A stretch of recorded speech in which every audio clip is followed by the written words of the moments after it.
Saya memang disebelin. Tapi untuk membuat sebuah culture baru, untuk membuat dan ini sih yang menarik, Bib. Mungkin nanti Bang Yeri atau Habib atau Muslim punya pandangan ini, kita jadi ada pemikiran baru. Sebenarnya untuk menggalakkan para culture baru, mungkin kita bisa bilang bukan culture baru mungkin ya. Kebiasaan ini untuk bahwa berbeda itu biasa aja. Perlu hal-hal yang cukup menggebrak. Karena gini Bang, selama ini perbedaan ini tuh orang tuh sangat rapuh pemahamannya terhadap perbedaan. Sehingga orang takut. Pada saat ada kata perbedaan, orang lebih baik diam. Iya.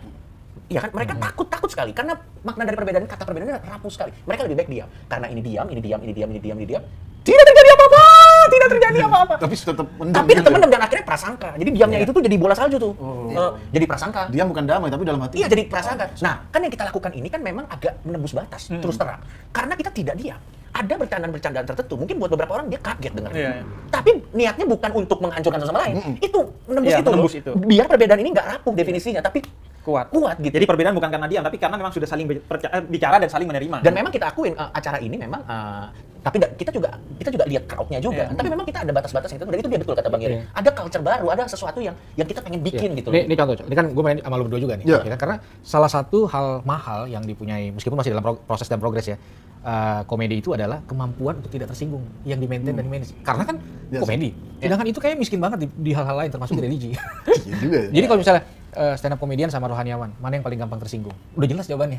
Iya sih, betul. Pada umumnya, tidak semuanya. Nah, sebenarnya kan itu culture tidak tersinggung. Sedangkan itu kan dibahas semua tuh. Dunia selek, damai kan gue nonton klarifikasi ini. Iya, akhirnya kemampuan untuk tidak tersinggung. Orang kalau di jalur komedi itu kayak apa komen-komen ini aja kan. Kalau ada kita ini kan komen-komennya tuh begitu yang orang gereja baperan yang ini kayak sung sampai ada. Gue ingat Bib, ini kisah nyata waktu itu di Semarang. Ada ibu-ibu jilbab nonton acara Deep Talk. Komedinya di awal dia mengerikitkan dahi. Jelas lah karena cukup keras itu komedi. Lama-lama tertawa juga.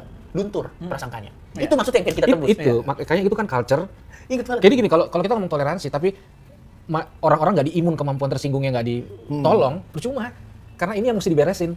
Karena nggak mungkin berubah kan, kita berdua kan nggak mungkin berubah kecuali kemampuan tersinggungnya di-upgrade. Dan nggak ada instrumen lain selain komedi. Apa coba? Nggak tahu sih, gue nggak ketemu yang lain. Jadi setelah vaksinasi COVID, vaksinasi komedi ketersinggungan.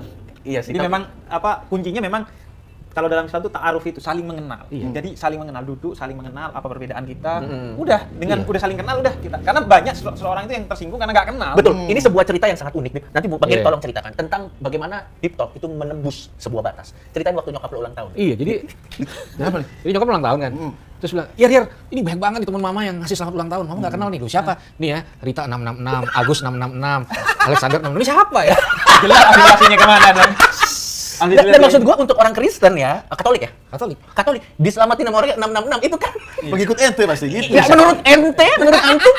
Ada lagi tuh. Ini cucu siapa ya? Cucu. Tapi ada loh, maksud gua itu generasi keberapa, Bib?